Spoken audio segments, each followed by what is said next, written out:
Hello good morning students, class +2 chemistry. आज हम बात कर रहे हैं इंटीग्रेटेड रेट लॉ मेथड्स की।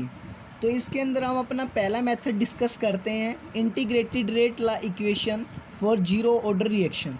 देखिए बहुत ही इंपॉर्टेंट टॉपिक है, 4 मार्क्स के अंदर पेपर के अंदर आता है आपका।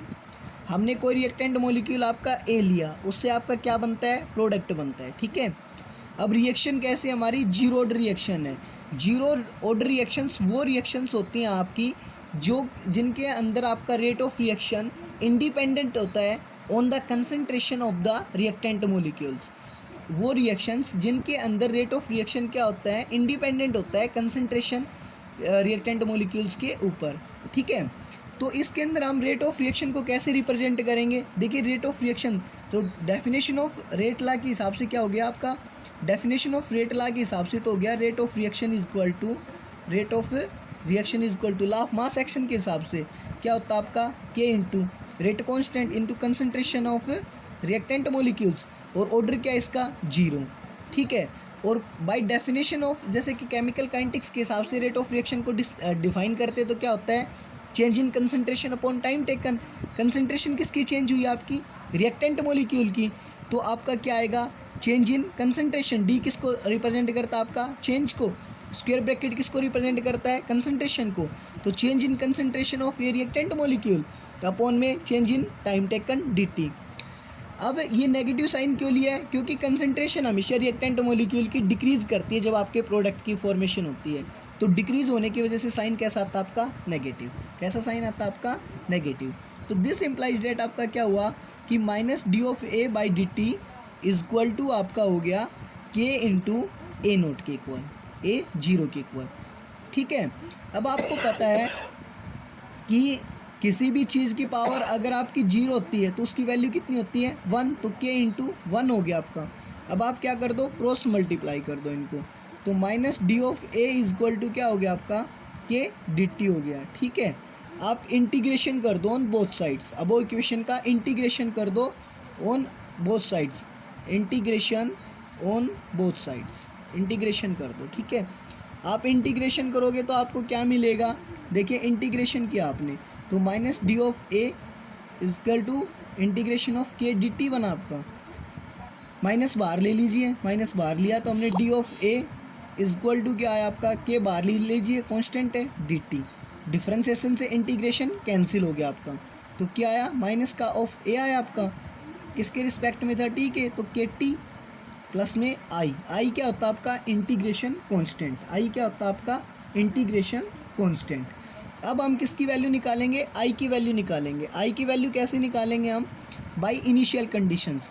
तो हमने माना कि at time t is equal to zero, जब आपका टाइम स्टार्ट नहीं हुआ था, मीन्स आपकी रिएक्शन स्टार्ट नहीं हुई थी, तो जो आपके रिएक्टेंट मॉलिक्यूल ए की कंसंट्रेशन थी वो आपकी इनिशियल कंसंट्रेशन ए नोट की इक्वल थी। मतलब कि आपका रिएक्टेंट मॉलिक्यूल किसके अंदर कन्वर्ट होना स्टार्ट नहीं हुआ था, प्रोडक्ट के अंदर कन्वर्ट होना स्टार्ट नहीं हुआ था, तो आपकी कंसंट्रेशन रिएक्टेंट मॉलिक्यूल की क्या थी, 100% थी, जिसको हमने क्या माना, ए नोट, इनिशियल कंसंट्रेशन माना at a time t is equal to zero, जब आपकी रिएक्शन होना स्टार्ट नहीं हुई थी।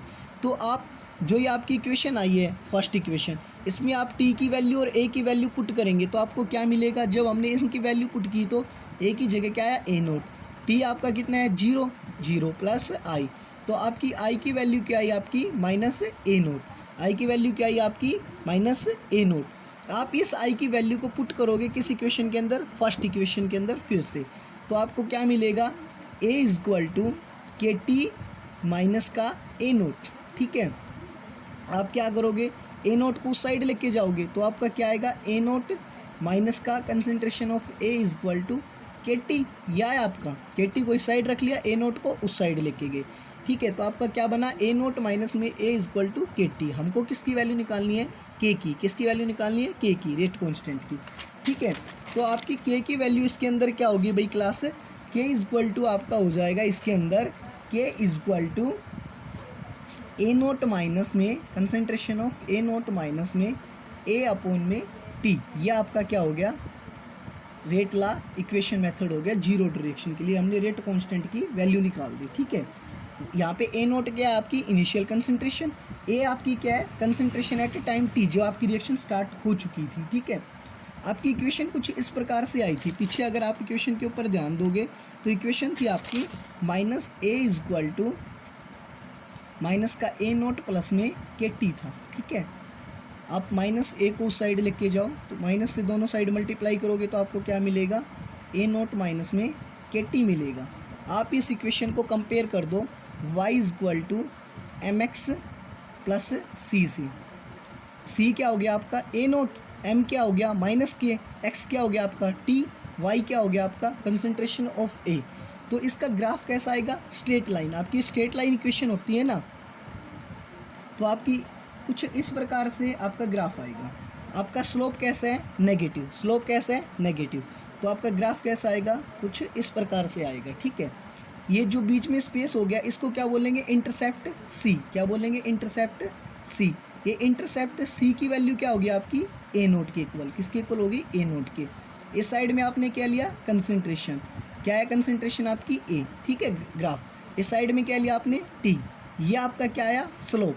स्लोप क्या आपका माइनस के इक्वल, ठीक है।